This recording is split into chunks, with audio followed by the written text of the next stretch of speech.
बिस्मिल्लाहिर्रहमानिर्रहीम। वाए नकामी मताए कारवां जाता रहा और कारवां के दिल से एहसास ज़या जाता रहा। मुअज़्ज़ज़ सामीन ग्रामी कदर, आज आपके सामने फ़लस्तीन और इसराइल के क़ज़िये के हवाले से चंद गुज़ारिशात को रखना है। बड़े अफसोस और दुख की बात है कि जब भी इस तरह का कोई मामला सामने आता है तो बाद वो लोग भी इस मैदान की मुबाहिस में कूद पड़ते हैं कि जिनको ना इस्लाम से वाक़फ़ियत है, ना तारीख़ से वाक़फ़ियत है, ना कुरान से वाक़फ़ियत है, ना हदीस से वाक़फ़ियत है। और बाद लोग तो यहूदियों की हमायत करना शुरू कर देते हैं कि उनका हक़ मुसल्लम है बैतुल मक़दस के ऊपर। एक बात याद रखिएगा, ये जहालत का सबसे बड़ा इस्तदलाल है दुनिया न्यूज़ के ऊपर, दुनिया के ब्लॉग्स के ऊपर, बड़े बड़े जय्यद अखबारात के ऊपर बाद ऐसे कालम निगार यहूदियों के हक़ में दलाइल पेश करते हैं जो कुरान और सुन्नत से बिल्कुल आगाह नहीं और तारीख़ से भी आगाह नहीं, यहूदियों की तारीख़ से भी आगाह नहीं। आपके सामने ये चंद गुज़ारिशात भी रखना है। पहली बात तो ये कि फ़लस्तीन के मुसलमानों के साथ पूरी पाकिस्तानी कौम खड़ी है। जिस तरह कायद आज़म मोहम्मद अली जिन्ना ने 1935 से लेकर 1947 तक पाकिस्तान का मुकदमा लड़ा, उसी तरह फ़लस्तीन का मुकदमा भी लड़ा। और ये बानिए पाकिस्तान ही के अल्फाज में वो 10 आपके सामने बयानात उनके मौजूद हैं, जिसने देखने हैं अभी वो सर्च करके देख सकता है कि ये इसराइल फ़लस्तीन के क़ल्ब में एक नाजायज़ खंजर है, एक नाजायज़ रियासत है। इसका किसी भी किस्म का कोई जवाब बनता नहीं है। बुनियादी तौर के ऊपर जो तारीख़ के एतबार से लोग सवाल उठाते हैं, तो आज ये फ़लसफ़ा भी क्लियर कर लीजिए, अपने ज़हनों को खोल कर ये बात सुन लीजिए कि कुरान पाक में अल्लाह रब्बुल इज़्ज़त ने किबले के हवाले से जो बातें की हैं आपके सामने वो आयत है, वमा जअलनल क़िबलतल्लती कुन्ता अलैहा वाली आयत सूरत बकरा की, क़द नरा तक़ल्लुब वजहिका फ़िस समाई फ़लनुवल्लियन्नका क़िबलतन तर्ज़ाहा। गोया बैतुल मक़दस मुसलमानों का किबला अव्वल था। पहली बात ये समझने की ज़रूरत है। बाद ऐसे ऐसे नाम नहाद फ़िलासफ़र उठ जाएंगे, वो कहेंगे मुसलमानों का किबला अव्वल नहीं था। किबला अव्वल था, लेकिन ये बात भी दुरुस्त है, इन्ना अव्वला बैतिन वुदिअ लिन्नासि लल्लज़ी बिबक्का। हाँ, ये बात सही है कि मस्जिदों में से पहली मस्जिद मस्जिद हराम है, लेकिन सही हदीस के अंदर ये अल्फाज भी साथ ही मौजूद हैं। अबू ज़र ग़िफ़ारी की हदीस उठा लीजिए कि दुनिया के ऊपर पहली मस्जिद मस्जिदुल हराम है और दूसरी मस्जिद मस्जिद बैतुल मक़दस है, और उन दोनों के माबैन कितना फासला है? 40 बरस का फासला है।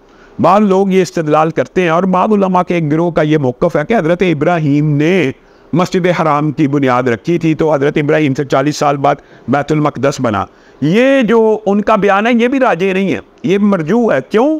क्योंकि हज़रत इब्राहीम जब खुद मक्का के अंदर अपने बच्चे को छोड़ने गए हैं तो क्या कहा? रब्बना इन्नी अस्कन्तु मिन ज़ुर्रिय्यती बिवादिन गैरि ज़ी ज़रअन इंद बैतिकल मुहर्रम। ऐ अल्लाह, मैं अपनी बीवी और बच्चे को आपके पास बैतुल हराम के पास छोड़ के जा रहा हूँ। अगर बनाया उन्होंने था बड़े होके तो पहले कैसे कह रहे हैं? और फिर फरिश्ते ने जब तसल्ली दी थी कि आपका बेटा और इसका बाप यहाँ पर अल्लाह रब्बुल इज़्ज़त के एक घर को बनाएगा, और जब कुरान पाक में उसकी बुनियादों का जिक्र आया तो इज़ यरफ़ऊ के साथ कवाइद का जिक्र आया कि पहले से मौजूद बुनियादों के ऊपर खड़ा किया गया। और ये बात भी बदीही है कि हर नबी के ऊपर नमाज को फ़र्ज़ किया गया, तो हज़रत आदम से लेकर एक किबले का होना तो ला महल्ला था, बदीही था। तो हरम बेशक तमाम अम्बिया का किबला रहा है, लेकिन ये कह देना कि यहूदियों का बैतुल मक़दस पे आके क्योंकि उसको हज़रत सुलेमान ने तमीर किया था, तो ये दुनिया का सबसे बड़ा झूठ है। या वो हज़रत इब्राहीम और उसके 40 साल बाद तमीर हुआ, अगर ये मौक़िफ़ मान लिया जाए कि हरम हज़रत इब्राहीम ने बनाया था तो उसके 40 साल बाद, तो फिर भी ये हज़रत सुलेमान की तजदीद तो हो सकती है, दोबारा बुनियादों का उठाना। फिर दूसरी बात ये है कि या ये हज़रत आदम के दौर ही से मौजूद था। हाँ, अब ये अशकाल जो पैदा करने की कोशिश करते हैं मुसलमानों के दिमाग में कि जी किबला अव्वल था फिर किबला तब्दील हो गया, तो यहाँ पे एक बात याद रखिए, अगर बैतुल मक़दस के ऊपर मुसलमानों का हक़ ना होता तो रसूलुल्लाह ने मदीना में आके हर काम में यहूदियों की मुखालफत की है।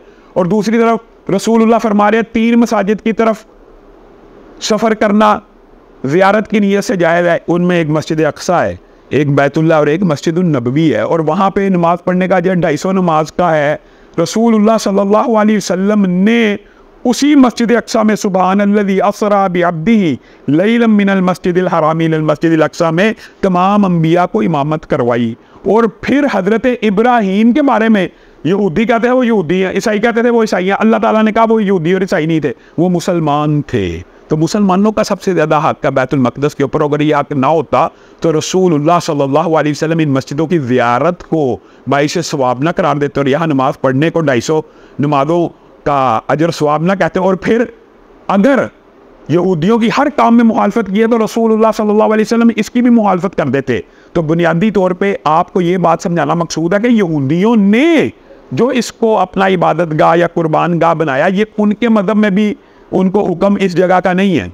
ये बात दुरुस्त है कि हज़रत सुलेमान ने उसकी तजदीद की, क्योंकि ये अम्बिया की सरज़मीन है और नबी आखिरी नबी रसूलुल्लाह सल्लल्लाहु अलैहि वसल्लम तमाम अम्बिया के वारिस भी हैं और आखिरी दीन इस्लाम भी है। तो दीन इस्लाम ही का इस मस्जिद के ऊपर सबसे बड़ा हक बनता है। तो इस किस्म के इश्कालात और बातिल ख्यालात और बातिल फ़लसफ़े, ये जो फ़िलासफ़र बिल्कुल इल्म से बेबहर हैं और इनकी तहकीक बिल्कुल नाकस और नकम्मी है, जो हज़रत सुलेमान की तमीर के ऊपर इस्तदलाल करते हुए कहते हैं उनका हक है। तो भाई उससे पहले जो तमीर हज़रत इब्राहीम की कम अज़ कम, उससे पहले हज़रत आदम के दौर से ये जो हदीसें आपके सामने रखी हैं, मैं उम्मीद करता हूँ कि अहबाब इस मसले को समझने की कोशिश करेंगे और अल्लाह के फज़ल व करम से जमीयत अहले हदीस पाकिस्तान आइंदा आने वाले जुम्मे को, जैसे कि पहले ऐलान हो चुका है, चलास और दिया मीर के मुसलमानों और अहले सुन्नत के साथ यक ज़ुबान होते हुए 13 अक्टूबर को योम दिफ़ाए सहाबा मनाएगी और इसी तरह इसी जुम्मे को योम यकजहती फ़लस्तीन को भी मनाया जाएगा। और हम फ़लस्तीन के मुसलमानों के हमरा खड़े हैं। वो पिछला रमज़ान आपको भूल गया कि जिस वक़्त वो मस्जिदों के अंदर इसराइली फ़ौजी हमलावर हुए, कोई मगरब का मीडिया नहीं जागा। आज सारा का सारा मगरब जाग चुका है, उनकी आंखें खुल चुकी हैं। यह तअस्सुब का मुदाहरा है। एक हो मुस्लिम हरम की पासबानी के लिए, नील के साहिल से लेके ताबहा के काशगर।